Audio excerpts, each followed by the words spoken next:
ঠিক আছে ঠিক আছে।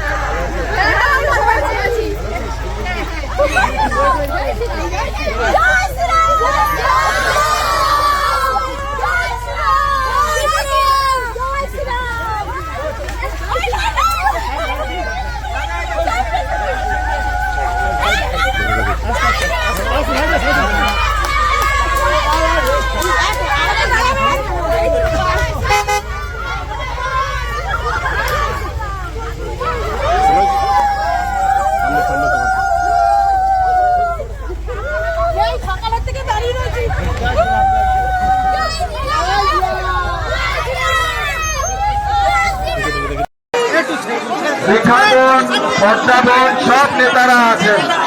আপনাকে বলি, আমি মমতা ব্যানার্জিকে হারানো লোক, আমি সিপিএম এর ছোট মুখ্যমন্ত্রী লক্ষণ শেঠকে হারানো লোক। আমি যেমন শাহজাহানের চ্যালেঞ্জ নিয়ে সন্দেশখালী থেকে ঢাকা করে দিয়েছি, আজকে আমাকে যে মাঠে সভা করতে আপনারা দিলেন না, আমি চ্যালেঞ্জ অ্যাকসেপ্ট করলাম। হিঙ্গলগঞ্জ তফসিলি সংরক্ষিত আসন মোদীজি যাকে দাঁড় করাবে তিনি পদ্ম ফুলে দাঁড়াবেন, কিন্তু নির্বাচনের দায়িত্বটা আমি নিলাম। আমি জানুয়ারি মাসের প্রথম সপ্তাহে আমি সুকল্যাণ বৈদ্যকে আর জেলার 4 জন প্রাক্তন সভাপতি তাদেরকে দায়িত্ব দিচ্ছি। একটা আমাদের সমর্থকের জমির এনওসি নেবেন, হাইকোর্ট থেকে পারমিশন প্রেয়ার করব, করে আমি নির্বাচন ঘোষণার আগে আবার একবার আসবো। আর নির্বাচন ঘোষণার পরে আমি শুভেন্দু অধিকারী 5 বার হিঙ্গলগঞ্জে আসবো। আমি বলে গেলাম, মমতা কিচ্ছু করেনি, ফান্ড ছাড়াইনি, সেতু বানায়নি। এই 15 কিলোমিটার রাস্তা মানুষ যদি অসুস্থ লোক যায় তার দেহ চলে যেতে পারে, গর্ভবতী মা হতে পারে, কোন অসুস্থ পেরিফেরাল রোগী হতে পারে। এই 15 বছরে হিঙ্গলগঞ্জে কিছু করতে পারেনি। চালাবেন তো,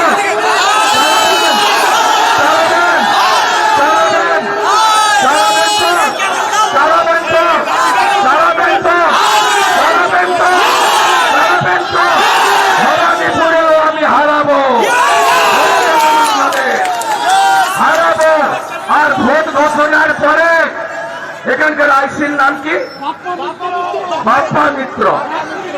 আর এসপির নাম কি? মেহেদির রহমান হাসান। আপনারা যা করলেন হিসাব হবে।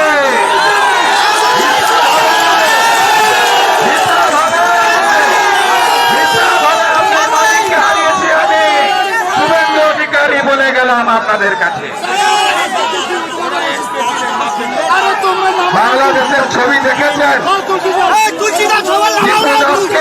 হিন্দু বলে পুড়িয়েছে, দেখেছেন ছবি, দেখেছেন। প্রতিবাদ করবেন না, প্রতিবাদ করবেন না। এখানকার আপনাদের কারোর উপকার হয়নি, উপকারটা হয়েছে কার জানেন? উপকারটা হয়েছে দুজনে। একজন বিড়ি বান্ত শহীদুল গাজী, শহীদুল বিড়ি বান্ত তো, আর এই অঞ্চলের উপপ্রধান নাম কি?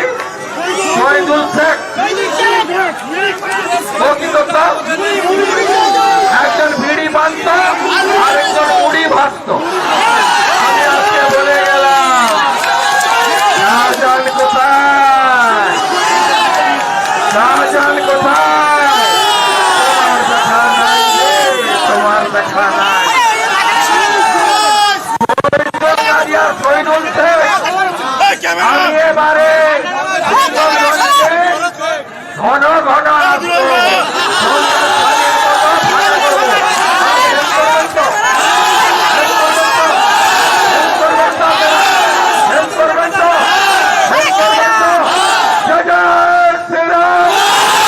আমাদের ভিডিও ভালো লাগলে লাইক আর শেয়ার করুন, কমেন্ট সেকশনে গিয়ে জানান আপনাদের মতামত।